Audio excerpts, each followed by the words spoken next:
Fiorio family moved from San Francisco to Gilroy, I was only, I think I was about 3 years old. And I've got memories of the times when I was living in the city. I remember this one particular day, the ice cream man came by and he had a horse and a buggy. Dad bought me an ice cream cone. Holy Moses, that was a big thing. Because at the time we were all too little to know what was going on. Our parents were lived through it. When the war started, I was 9 years old. United the country when all this took place. It wasn't a question of one guy having a better deal than the other. It just worked out that as far as my generation, that it was probably best of times ever. After school and on weekends, you're working on the farm, do whatever needed. You driving tractor or hoeing around the trees or whatever. There was always plenty of things to do. And from there, you just went on. I graduated from high school, and of course, Uncle Sam took two years of our lives when we were in the service. It just so happened that I was listening to a baseball game, and he broke in and said that things what had happened in Korea, and thinking, well, so a big deal. About 3 months later. The older guys went first, so you could see it, the age rates coming down. The more guys they needed, the more guys they hauled. It wasn't any surprise. We knew exactly what were to expect, what to expect. You just happened to be caught at an age where they needed a lot of guys like your age, and that's where you went. Everybody, I'm sure, wasn't happy about being there, but it was something that was asked for us to do, and we pretty much did what was expected. Dad told me when I left, he said, do what you're asked, but don't volunteer for anything. If you're required to do it, but if it's not, keep your mouth shut. And just get as far, way back at the end of the line, as far as you can. I took my basic training at Fort Ord. Most of us went Far East. A couple of my buddies went to Trieste. Another one went to the Philippines. Scattered wherever they happened to need them. But by and large, they all ended up going to where they needed them most, and that was in Korea at the time. We were assigned a division that we belonged to, and the company that I was in was more support rather than those that went up front. It wasn't a pleasant thing, but it wasn't near as bad as the guys that carried the rifles. The rest of us did our part, but it was nowhere near what some of those poor buggers did. Eventually, everything settled down. Our division was transferred from Korea back to Japan, and we were there for a year guarding POWs, and that my enlistment came to an end, and I got on the slow boat to California, and that was the end of that period of my life. And then from there, things got a lot better. I found almost 100 letters that Nona sent to me. When I was away home, I was away from home. Nona and I had already been an item.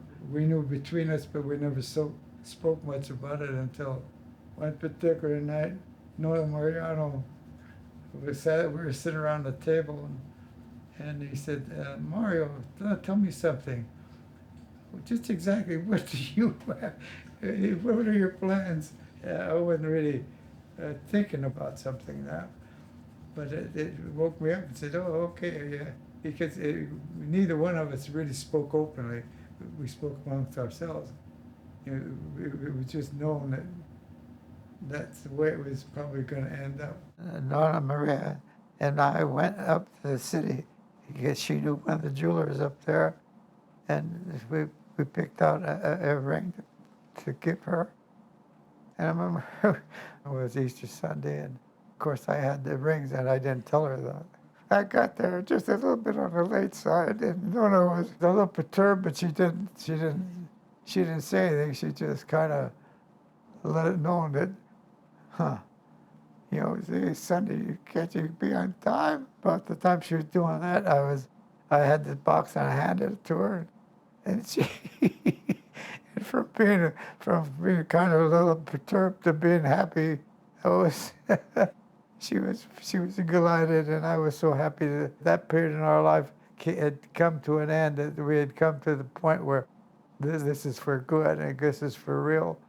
That's the way it worked out, and that's the way it was just destined to work out. She was a fantastic mother, a fantastic cook, just a wonderful person. The world would be a much worse place if it hadn't been for her ability to raise 5 kids and do as good a job as she did. She was great. The neighbors had 9 kids, and they used to come over and play. This one particular day, the yard was full of kids. Nona went out to the front door and she said, "Anybody here who's not a Fiorio, go home!" And everybody knew that she meant what she said. Pretty quiet and went home, and that was the end of that part of it. Oh, you know, we went from one thing to another. They asked me to have a barn party. As it ended up, Nona and I were chaperones there. The way it all started, your dad and Uncle Richard and Danny, they were over there taking it all in. They went in and they saw what they were doing. They ran home and they said, "Mom, Dad, come see what they're doing." They'd constructed something out of some little trays, and it's supposed to be places where you go if you want to kiss a girl. I'd say at least 100 kids who ended up coming to this party, and they all came with booze. And as fast as we would take it away from somebody else to go get another bottle, the guy that owned the liquor store, in fact, one of his daughters was in on the party. He made out like a bandit. We managed to collect a couple of 50-gallon drums of